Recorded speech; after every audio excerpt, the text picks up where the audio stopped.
je t'en prie, assieds-toi. Attends, je termine juste quelque chose.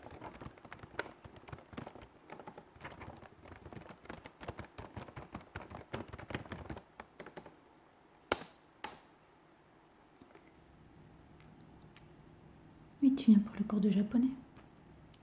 Ouais, c'est bon, ok. Est-ce que tu peux me rappeler ton nom? Ça fait un petit moment. D'accord. Alors, du coup, que je regarde où nous en étions rendus. Alors, nous avions vu les hiragana, les katakana. D'accord. Alors maintenant, nous allons faire une petite séance de vocabulaire sur les animaux. Alors, j'ai une petite liste juste là. Pardon. Donc, j'ai une petite liste juste là.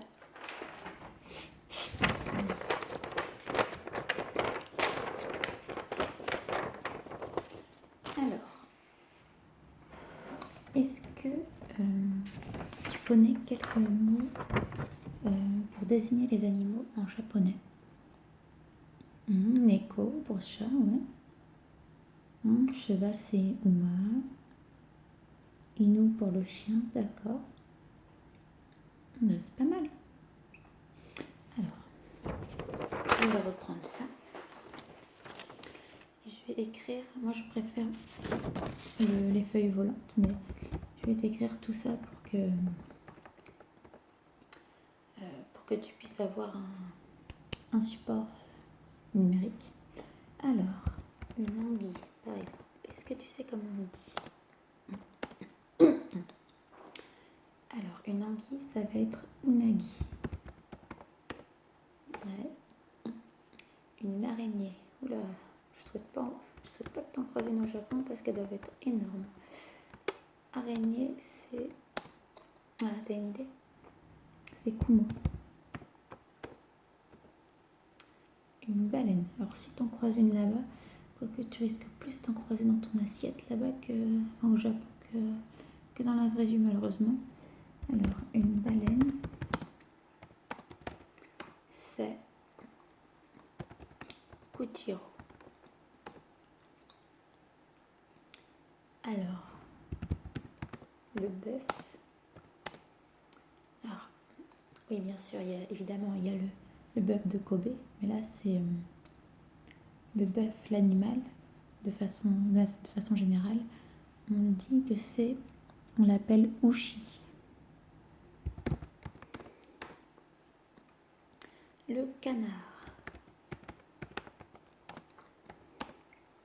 c'est camo.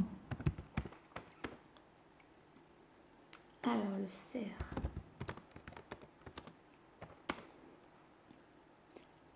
c'est chica. Oui, ça se prononce comme fille, comme le mot fille en espagnol, mais c'est juste que il y a, comment dire, en espagnol c'est CH, là c'est SH, et en espagnol c'est pas un K, c'est un C. Mais bon, on peut s'en servir comme une mot technique sans souci.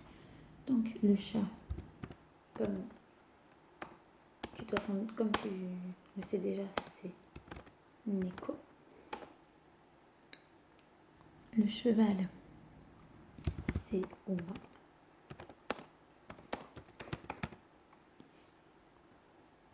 La chèvre, c'est Yagi.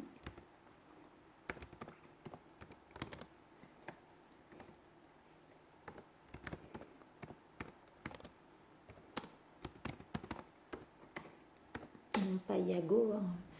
Bon, je sais, blague nulle. On annule tout de suite cette référence pourrie. Le chien, c'est Inu.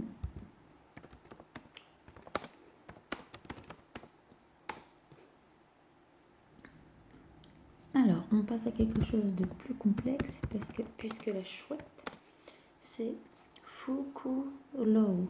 Fukulo.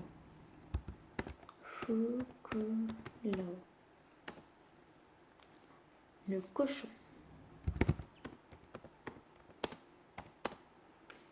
c'est Buta.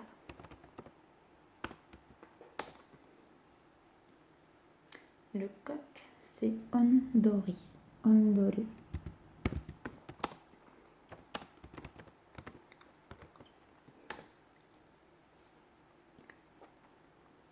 Le crabe, c'est Kani.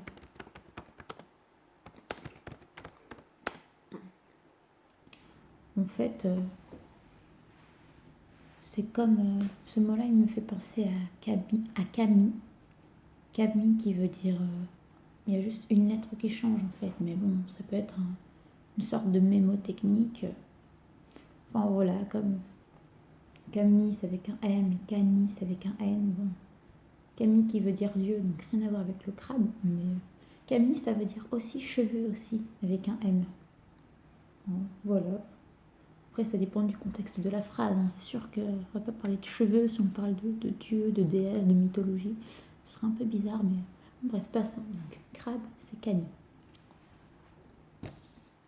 Ensuite, crevette.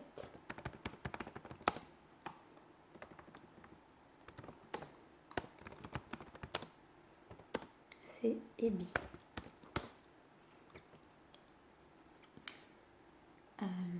Lapin, c'est Usagi.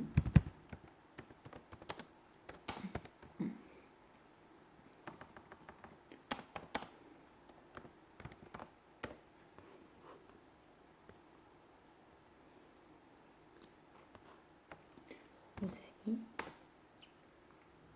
Loup, c'est Okami.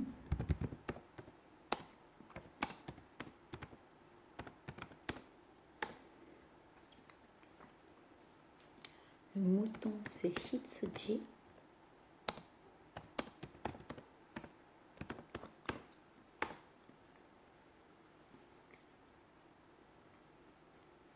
L'oiseau, c'est Toori.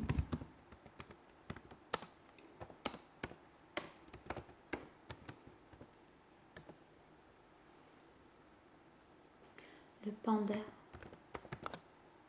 c'est panda, tout simplement.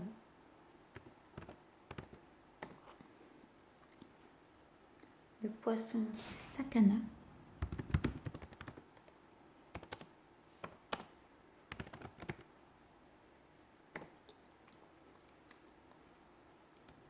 La poule, c'est Niwatori.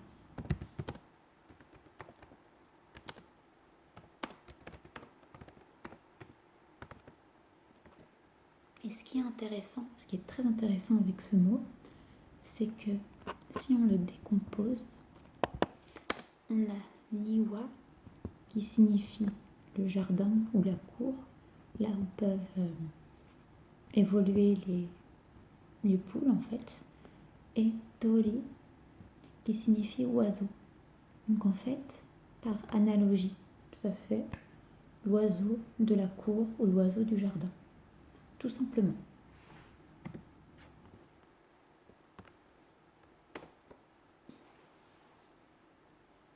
Ensuite, nous avons le poulpe qui se dit taco. Le renard qui se dit kitsune.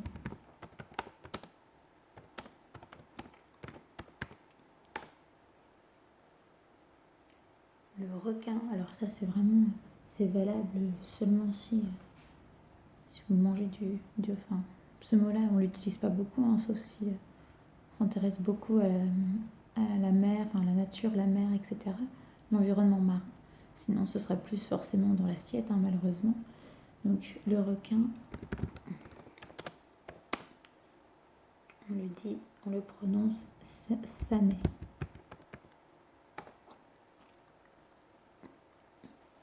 Le sanglier se dit inoshishi.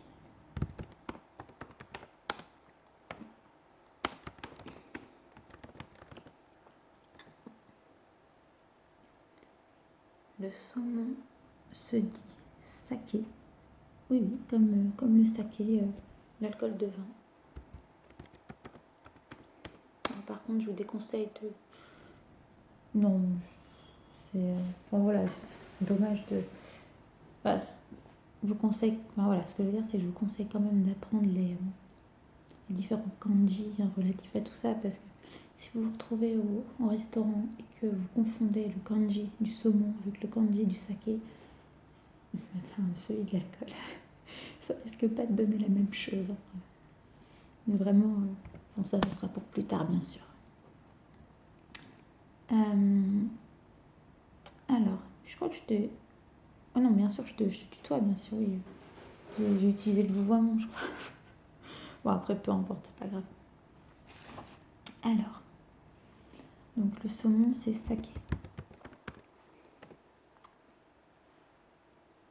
Le serpent, c'est hebi. C'est comme pour la crevette, sauf qu'il y a un H devant. Donc, du coup, on l'aspire. On fait la crevette, c'est ebi. Et le serpent, c'est hebi.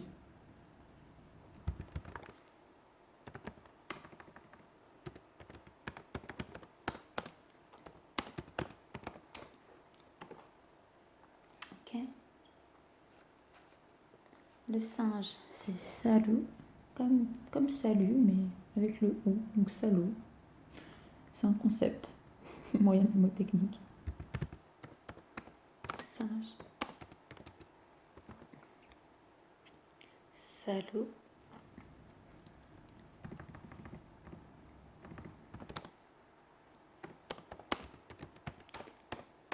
Voilà. Souris, c'est un mot qui est tout mignon, c'est Nezumi.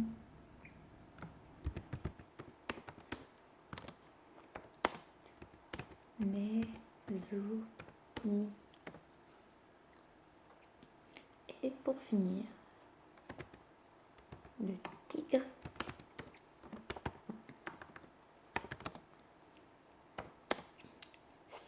Se dit Tora.